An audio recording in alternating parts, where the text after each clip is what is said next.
Bismillahirrahmanirrahim. Alhamdulillah. Alhamdulillahilladzi hadana li hadza wa ma kunna linahtadiya laula an hadana Allah. Tsumma alhamdulillahilladzi bi ni'matihi tatimmu shalihati bi fadlihi taqsal ghayat. Adada khalqihi wa rida nafsihi wa zinata 'arshihi wa midada kalimatihi. Subhanaka ya Rabbana la nuhsi thana'an 'alaika anta kama athnayta 'ala nafsik. Amma ba'd. Bapak Ibu sekalian, sidang jamaah tarawih Masjid Baitul Iman yang dimuliakan Allah, pemirsa Umfa Channel yang dimuliakan Allah, wahaikum bi tahiyatil Islam. Assalamualaikum warahmatullahi wabarakatuh. Tentu kita bersyukur pada Allah Subhanahu wa taala. Allah Subhanahu wa taala memberikan pada kita taufik hidayah serta keikhlasan, ketabahan, kesabaran. Karena diantara bukti Allah Subhanahu wa taala memberikan keikhlasan pada seorang hamba, Allah berikan kepadanya ujian untuk menguji kesabarannya. Bukti orang bersabar itu ikhlas, Pak. Kalau dia sudah sabar dengan ujian Allah, berarti dia sudah ikhlas dengan keadaannya. Sebaliknya, bukti orang ikhlas itu sabar. Makanya subhanallah, bagaimana Allah Subhanahu wa taala menguji para nabinya. Nabi Musa alaihissalam contohnya, ketika Allah Subhanahu wa taala mengujinya dengan banyak ujian, bagaimana dia bersabar menghadapi Fir'aun dengan segala macam kezalimannya. Disitulah Allah melihat keikhlasannya. Allah tidak langsung sampaikan bahwa nanti tongkatmu bisa membelah lautan. Kenapa? Karena Allah ingin menguji kesabarannya agar tertumbuh dengan baik keikhlasannya. Karena dua hal ini menjadi hal yang saling berikat, saling terikat. Ketika ada orang yang sudah ikhlas dengan apa yang Allah tetapkan, dialah orang yang bersabar, Bapak Ibu. Dan sebaliknya, ketika ada orang yang sudah bersabar dengan apa yang Allah berikan ujian kepadanya, dialah orang yang ikhlas.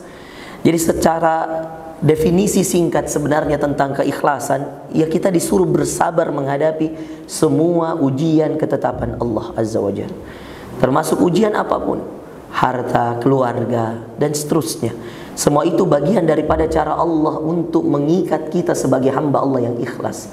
Maka tidak mungkin ada nabi, Bapak Ibu, tidak ada nabi yang kemudian Allah utus ke muka bumi ini kecuali Allah berikan kepada mereka ujian untuk menguji kesabarannya. Supaya apa? Supaya tertanam keikhlasannya. Bagaimana Rasulullah SAW diuji, bagaimana Nabi Nuh alaihissalam diuji dengan istrinya dan anaknya, itu semua ujian kesabaran. Dan dari situ kita belajar tentang keikhlasan. Anda bisa apa kalau seorang nabi saja kemudian Allah jadikan istrinya contoh bagi orang kafir? Ketika Allah mengatakan daraballahu mathala, Allah jadikan contoh lilladzina kafaru, bagi orang kafir. Bayangkan, padahal banyak sekali Bapak Ibu orang kafir itu di muka bumi ini, banyak sekali, banyak gak terhitung. Yang kufur terhadap Allah itu banyak. Tapi kenapa iya harus istri Nabi Nuh, harus istri Nabi Lut yang dijadikan contoh? At-Tahrim, surat terakhir dalam juz ke-28. Kalau Anda buka mushaf, dia posisinya sebelah kanan, dia sebelum bawah. Itu Allah mengatakan, daraballahu mathalan lilladzina kafaru imra'ata Nuhin wa imra'ata Lut. Istrinya Nuh, istrinya Lut. Coba kita berpikir secara logis, berapa banyak itu istri-istri yang lain yang kufur terhadap suaminya? Berapa banyak orang-orang kafir yang lebih kejam daripada istri Nabi Nuh, istri Nabi Lut? Tapi mengapa Allah menyebutkan dalam Quran keduanya sebagai contoh orang kafir, Bapak Ibu sekalian? Tahu kenapa, Bapak Ibu? Salah satunya bukan tentang istrinya, tapi Allah sedang menguji hambanya, nabinya Nuh, Lut. Itu yang sedang diuji keikhlasannya oleh Allah. Ikhlaskah dia menerima istri yang seperti itu? Ikhlaskah dia, sabarkah dia mendidik istrinya yang seperti itu? Dan subhanallah, sampai keduanya Allah kisahkan. Kisah pertama Nabi Nuh dalam surah Hud, ketika kemudian dia disuruh tinggalkan, disuruh membuat kapal, lalu kemudian dia mengatakan, saya ingin mengajak istri saya. Kata Allah Azza wa Jalla, tidak perlu, dia tidak termasuk orang-orang yang mendapatkan petunjuk. Lalu setelah badai berlanjut, Allah mengizinkan Nabi Nuh memanggil istrinya, tetapi istrinya kemudian tidak mengikutinya.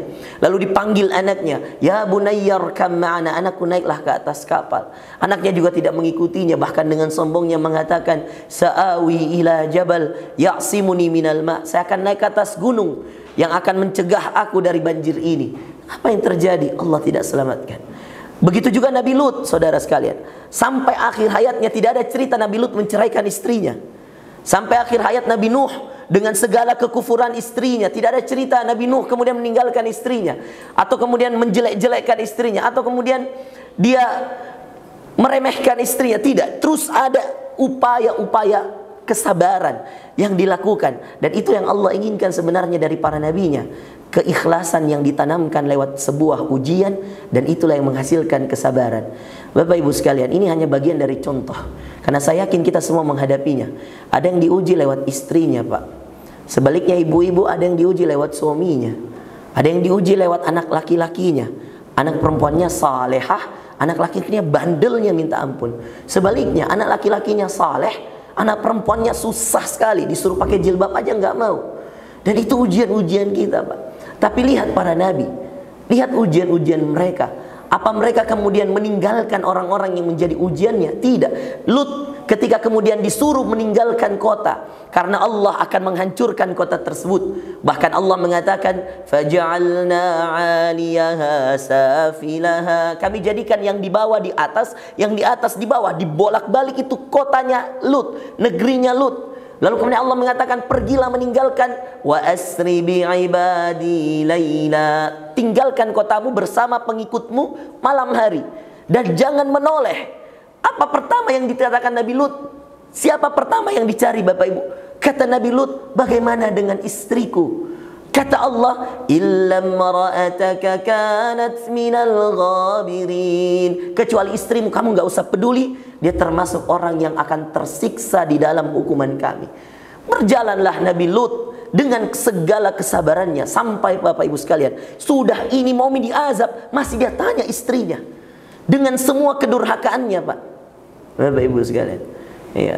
Ini fenomena hari ini, Bapak Ibu sekalian. Ini fenomena banget ini. Kenapa saya angkat tema ini? Fenomena banget, Pak. Orang gampang sekali menceraikan istrinya. Iya. Fenomena sekarang, seorang istri gampang sekali menggugat cerai suaminya. Iya. 1, 2, 3 kesalahan, subhanallah, seakan menutupi semua kebaikannya. Seperti itu juga, bayangkan Bapak Ibu sekalian, itu kurang apa kejamnya istrinya Nabi Lut, yang kemudian mengakui bahwa dia juga termasuk pendukung homoseksual, lesbian dan seterusnya. Ini dosa besar, Pak. Tapi lihat ketika Nabi Lut mau pergi bersama kaumnya, dia cari istrinya, dia tanyakan istrinya. Lalu dia ikhlas ketika Allah mengatakan, kecuali istrimu, dia termasuk orang yang akan mendapat hukuman. Subhanallah. Sampai seperti itu, Bapak Ibu sekalian. Kenapa? Perhatikan baik-baik, Bapak Ibu sekalian. Karena hakikatnya kehidupan kita, Bapak Ibu sekalian, lewat istri, lewat suami, lewat anak-anak kita, itu cara Allah untuk menguji seberapa besar keikhlasan kita lewat sebuah ujian bernama kesabaran. Makanya ada perkataan Syekh Kamil di sana mengatakan, tidak akan pernah dikatakan orang itu saleh, orang itu rajin ibadah, orang itu bertakwa pada Allah, kalau dia belum pernah mengalami ujian lewat keluarganya. Karena hal yang paling berat dalam ujian kehidupan, Pak, ujian keluarga. Makanya Rasulullah Sallallahu Alaihi Wasallam diuji dari keluarganya, Pak.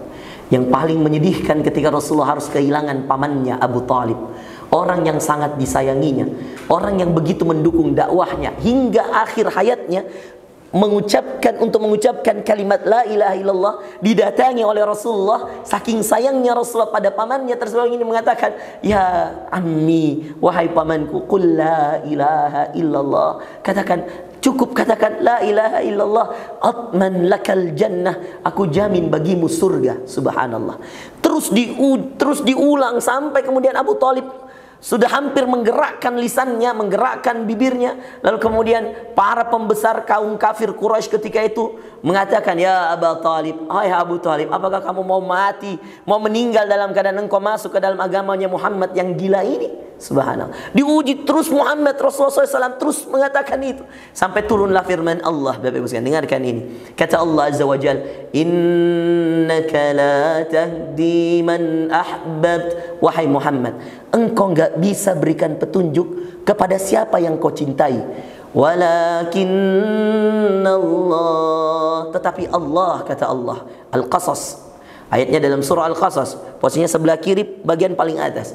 Kata Allah, "Walakinnallaha yahdi man yasha." Tetapi Allah memberikan petunjuknya kepada siapa yang dikehendakinya. Lihat ayat ini. Ketika Allah mengatakan, "Wahai Muhammad, engkau enggak bisa beri petunjuk kepada yang kau cintai, tapi Allah beri petunjuk kepada yang dikehendaki." Satu yang dicintai, satu yang dikehendaki. Semua kita mau istri kita baik, Bapak Ibu. Semua kita mau suami kita baik, mau anak-anak kita baik, tapi belum tentu hidayahnya lewat kita, belum tentu perantara petunjuknya lewat kita. Kadang-kadang kita mau kebaikan untuknya, tapi dia tidak mau menerima kebaikan itu. Sebagaimana Nuh tidak mampu mendidik istrinya, sebagaimana Lut tidak mampu mendidik istrinya, sebagaimana Rasulullah tidak mampu mengajak pamannya sendiri mengatakan kalimat yang sangat singkat padat, la ilaha illallah. Coba bayangkan, hanya untuk satu kata ini Rasulullah tidak mampu. Kenapa? Karena hidayah milik Allah.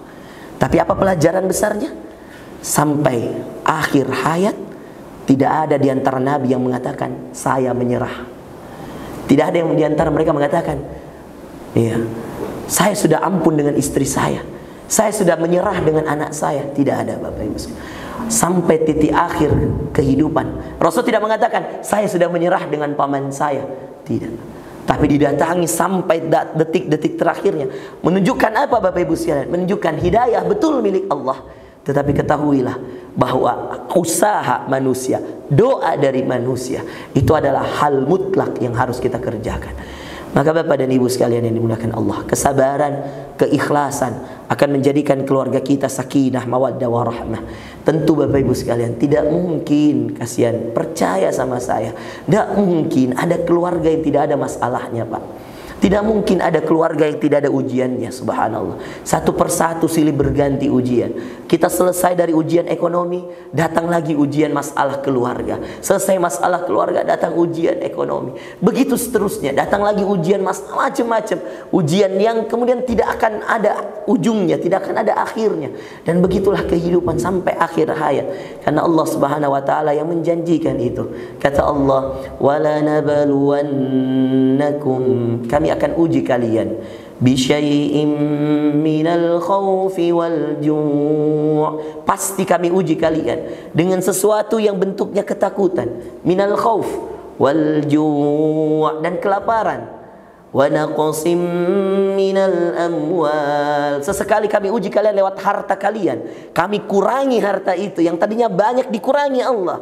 Itu ujian, Bapak Ibu sekalian. Sudah pasti itu. Ini sumpah Allah, Pak. Kepastian dari Allah. Dan kami pasti menguji kalian. Wala nabluwannakum, itu kata Allah, dengan kekurangan harta, wal anfus, dan kekurangan jiwa. Akan ada yang dicabut nyawanya oleh Allah satu persatu meninggalkan kita, subhanallah. Ya, saya kalau masuk masjid ini saya selalu ingat rahimahullah, ya, Dr. Farid, ya. Biasa kalau saya ceramah kasihan duduk di sini itu, subhanallah. Ya, Masya Allah, baru-baru meninggalkan kita sebelum Ramadan. Ya, rahimahullah, Allah maghfir lahu warhamhu wa'afi wa'afu anhu wa akrim nuzulahu wa asya mudkhalahu. Ya, subhanallah. Biasa kalau saya sudah ceramah, dia orang pertama yang menanya, "Ustaz, apa ini hukumnya?" Subhanallah. Padahal dia seorang dokter, dia orang yang banyak wawasannya luas, Masya Allah. Tapi tidak malu untuk menanya hal yang agama, Pak. Biasa kalau saya khutbah Jumat, dia paling pertama datang ke saya baru bertanya, "Ustaz, apa maksudnya begini?" Subhanallah. Iya. Kita sudah tinggalkan, dan itu ujian, Bapak Ibu sekalian. Satu persatu orang tua kita akan meninggal. Iya. Satu persatu kakek kita, nenek kita akan meninggal. Bahkan mungkin kita duluan. Kita tidak pernah tahu, dan ini ujian, Bapak Ibu sekalian. Kita tidak pernah tahu ujian mana yang akan datang duluan. Entah tadi ketakutan, kekurangan harta, kelaparan, kekurangan jiwa, artinya ada yang meninggal di antara orang-orang yang kita sayangi. Wal anfus was samarat, kekurangan makanan, buah-buahan. Ada suatu masa di mana nanti naudzubillah, ya, ini sudah ada terdengar isu-isunya, kita akan kekurangan pangan kita, berasnya harus impor dan seterusnya. Itu semua ujian dari Allah.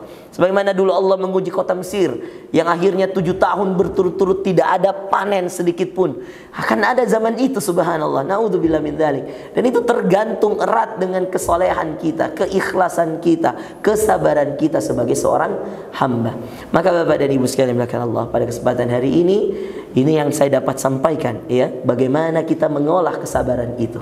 Bagaimana kesabaran itu menjadikan kita orang-orang yang ikhlas, Pak.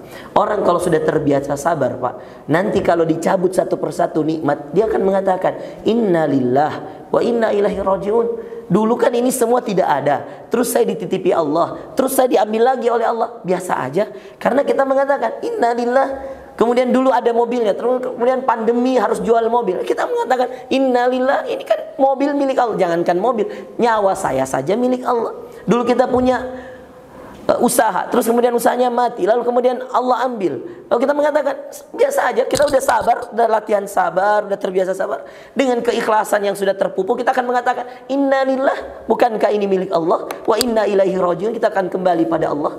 Jangankan ruko saya, jangankan tempat usaha saya, jangankan pekerjaan saya, nyawa saya saja milik Allah. Makanya Allah mengatakan, alladzina idza asabathum musibah, orang-orang yang tertimpa ujian, musibah, qalu, kalau dia sudah ikhlas, sudah latihan sabar, mereka gampang mengatakan, qalu inna lillah. Gampang sekali keluar dari lisannya kalimat inna lillah, kita ini milik Allah.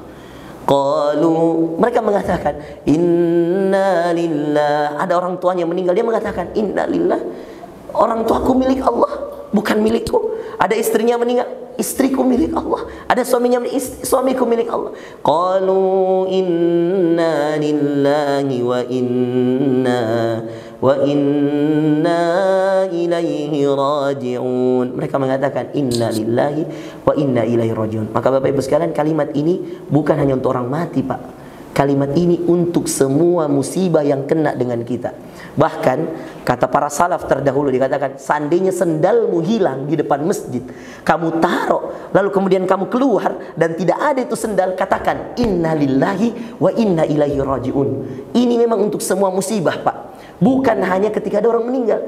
Ya, uniknya kalau kita di Indonesia kalau bilang innalillahi wa inna ilaihi raji'un, kayak ada orang yang meninggal. Padahal tidak, Pak. Semua musibah ucapkan innalillahi wa inna ilaihi raji'un. Kita milik Allah dan semua kita akan kembali pada Allah. Kita saja milik Allah, apalagi cuma sendal kita, Bapak Ibu sekalian.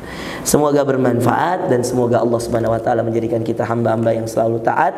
Semoga Allah menjaga kompleks ini, penduduk kompleks ini, semua keluarga yang ada di kompleks ini dijadikan keluarga-keluarga yang ada di kompleks ini keluarga yang sakinah, mawaddah, warahmah, dijauhkan dari mara bahaya. Dan semoga Allah menjaga anak-anak kita di kompleks ini, menjadikan mereka para penghafal Al-Quran, orang-orang yang dekat dengan Allah, orang yang mengikuti sunnah Rasulullah SAW.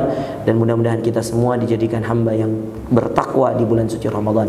Subhanakallahumma wa bihamdika, asyhadu an la ilaha illa anta, astaghfiruka wa atubu ilaik. Wa akhiru da'wana alhamdulillahi rabbil alamin. Wassalamualaikum warahmatullahi wabarakatuh.